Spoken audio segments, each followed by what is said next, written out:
Va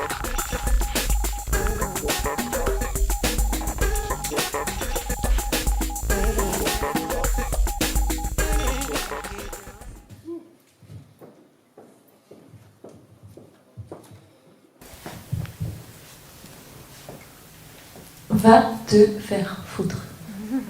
J'avais qu'une envie, c'était de lui dire ça. Et pourtant, ça faisait 2 ans, 2 ans qu'on bossait ensemble. Mais là, j'en pouvais plus. En fait, avec ce producteur audiovisuel, on ne se comprenait plus. J'étais en colère. Et je ne comprenais pas comment, après 10 ans de métier, on pouvait me déposséder de ma création. Alors, je lui ai pas dit « va te faire foutre » en vrai. J'ai plutôt cherché à comprendre.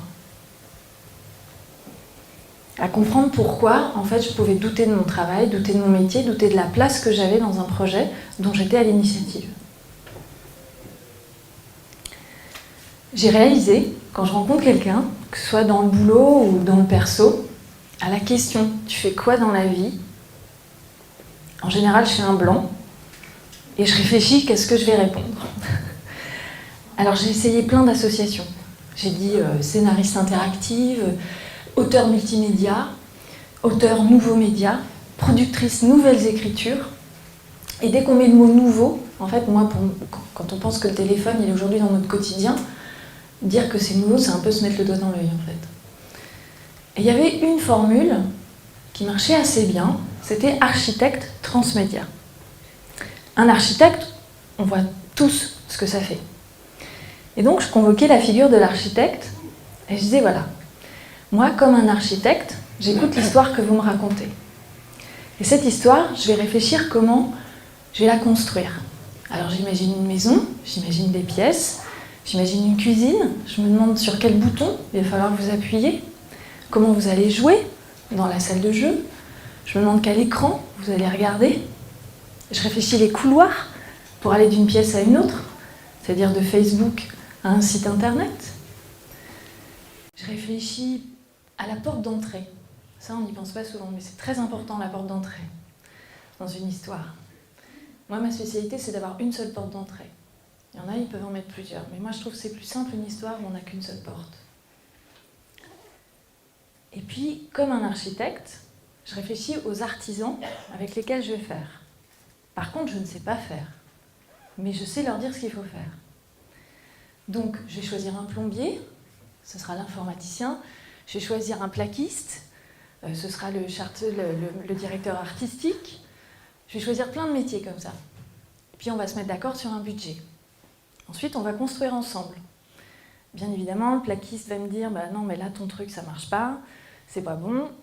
On refait des plans. Donc, je refais des storyboards. Et puis, ensemble, finalement, d'une façon collective, on arrive à construire un espace. On construit une expérience. On construit une maison. Puis après, il faut que les gens vivent dedans, dans cette maison. Parce qu'il ne s'agit pas juste de dire « Tiens, voilà ta maison ». S'il n'y a personne qui habite dedans, il ne va rien se passer, quoi. Donc, il faut réfléchir à comment on va faire circuler notre audience dans notre histoire et dans notre maison. Alors jusque-là, les gens comprenaient assez bien quand je disais architecte.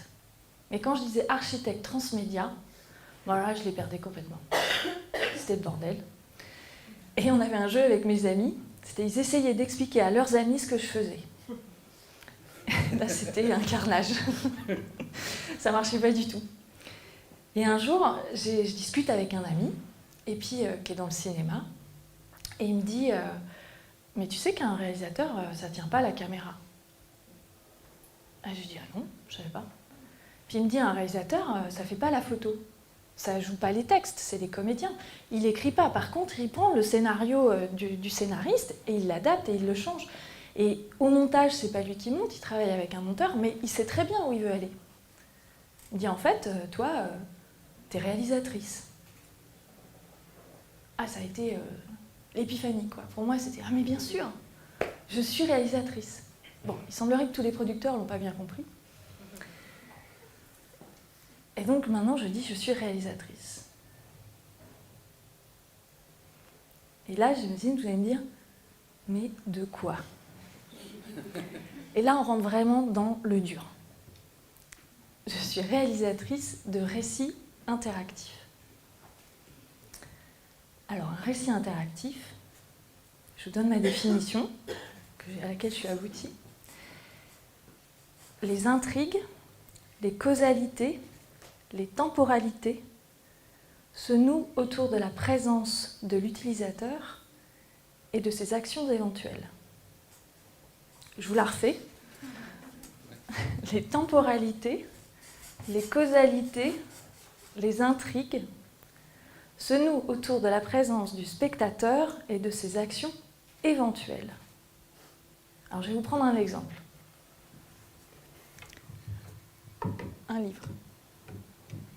Hop. Ça, c'est du... c'est pour faire le suspense.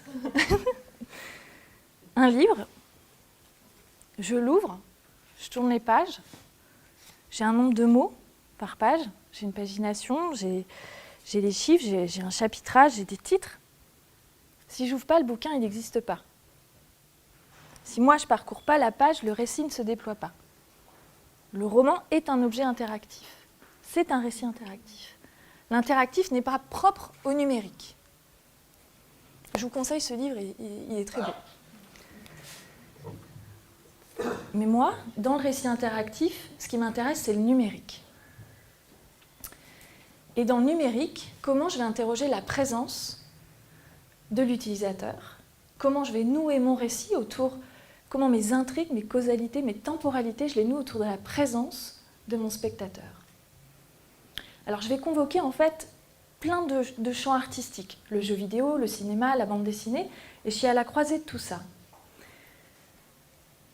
Prendre en compte la présence de l'utilisateur dans son récit, c'est déjà assumer qu'on s'adresse à lui. C'est-à-dire que j'attends qu'il vienne pour déclencher quelque chose. S'il ne vient pas, je ne déclenche rien. Et je vais avoir besoin qu'il redéclenche son action, son activité dans mon récit de façon hyper régulière, dans un rythme qui va être narratif. Cette présence, je peux l'intégrer de plein de manières différentes. Soit en prenant en compte, par exemple, où vous êtes. Je vous géolocalise grâce au téléphone. Et en fonction de où vous êtes, je vais vous raconter une histoire. S'il ne fait pas beau, je vais peut-être vous raconter une certaine histoire. S'il fait beau, une autre histoire. En fonction de l'heure à laquelle vous vous connectez, je peux vous proposer un récit différent. Ça, c'est des façons assez simples, en fait, d'intégrer la présence de votre spectateur dans le récit. Ensuite, je vais convoquer aussi des mécaniques ludiques. Alors, je ne fais pas de jeux vidéo, je fais des jeux narratifs. Et ces mécaniques ludiques, en fait, ce qui m'intéresse, c'est de trouver un récit où, en fait, je croise la notion de plaisir avec la notion de difficulté. En fait, c'est le flow qu'on a dans tous les jeux vidéo. Au début, pour qu'un jeu vous plaise, il faut que vous preniez du plaisir. Mais pour continuer à prendre du plaisir, il faut que la difficulté augmente. Parce que si je vous propose toujours le même truc, en fait, vous allez vous ennuyer. Et moi, mon travail dans un récit interactif, c'est de trouver cette courbe du plaisir et de la difficulté qui monte. Et en même temps, de vous donner des fois des moments de respiration plus ludiques, plus simples. Et dans cette notion de difficulté dans le ludique, j'intègre aussi l'échec. Vous pouvez vous tromper. Mais même quand vous vous trompez, pour moi, c'est support d'histoire. Ça devient du narratif aussi. Tout est narratif.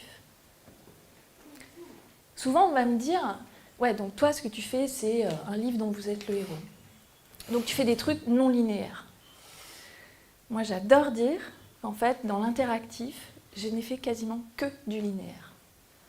Le linéaire, pourquoi? Parce qu'en fait, ça me permet de construire une dramaturgie. Une bonne histoire, elle a un début et une fin. Vous pouvez y aller par plein d'embranchements, avoir des récits arborescents, avoir plusieurs fins. Néanmoins, pourquoi c'est bien? C'est si l'histoire est bonne. Souvent, on a tendance à un petit peu évacuer cette notion des récits interactifs, c'est dommage. Et donc, il faut construire des personnages, il faut construire des scénarios, il faut construire des obstacles, des conflits à l'intérieur de vos personnages. Et même si vous êtes dans un récit arborescent, toutes les branches de votre récit, elles doivent se tenir. Et en fait, c'est linéaire. Parce que même si vous prenez plusieurs chemins dans cette arborescence, je vous amène à une fin. À la fin que vous aurez choisie, mais je les ai toutes imaginées. Donc la linéarité, pour moi, elle est condition d'un bon récit. Et souvent, on me dit les jeux vidéo ne sont pas linéaires. Ben, en fait, c'est pas vrai. Si vous y réfléchissez, Il n'y a que des points par lesquels vous devez passer, les chemins sont multiples pour y aller, mais en fait, vous arrivez toujours à l'endroit où ils avaient décidé. Il y a très peu de jeux qui sont des espaces ouverts. Et franchement, si vous connaissez des narrations ouvertes, dynamiques qui fonctionnent, je suis preneuse parce que moi, j'en ai jamais vu. Il y a un autre truc aussi que j'arrive pas à expliquer, c'est qu'en fait, quand je réfléchis à ce que je fais, quand je réfléchis à une histoire, à comment je vais la raconter, je mélange le fond, le format, le support et le dispositif de diffusion. Pour moi, tout ça, ça arrive d'un seul coup. C'est-à-dire, je réfléchis, je me dis, ok, en fait, je voudrais faire un feuilleton de bande dessinée sur un réseau social pendant 60 jours, puis ça va parler d'amour. En fait, ça arrive d'un seul coup comme ça. Je ne peux pas vous dire pourquoi j'ai réfléchi, je ne sais pas. Mais en tout cas, pour moi, c'est important de réfléchir tout ça ensemble. Et un récit interactif existe parce que vous réfléchissez à la fois sur le support sur lequel vous voulez raconter, c'est-à-dire raconter une histoire dans un téléphone ou une tablette ou un ordinateur ou dans un casque de VR, vous ne pouvez pas le raconter de la même manière. C'est-à-dire qu'à chaque fois, si vous décidez de le raconter sur Instagram, c'est parce que vous ne pouvez pas le raconter autrement ailleurs. Et d'ailleurs, sur les réseaux sociaux, moi, ce que j'aime, pourquoi j'aime investir les réseaux sociaux, c'est que je pense qu'il faut changer le monde par l'intérieur et pas le regarder de l'extérieur. Et sur les réseaux sociaux, ce que j'aime, c'est faire surgir de la fiction ou du documentaire dans le flux quotidien des gens, de leurs stories qui voient leurs meilleurs potes ou des stars. Moi, au milieu de tout ça, j'aime bien faire surgir de la fiction. Parce qu'en général, après, ils se l'approprient. C'est ce que j'ai pu observer. C'est absolument fascinant de voir comment ils s'approprient votre histoire, votre récit, comment ils le mettent dans leur propre quotidien et comment, en fait, on rentre petit à petit avec eux dans leur vie. Et ça, c'est grâce au numérique.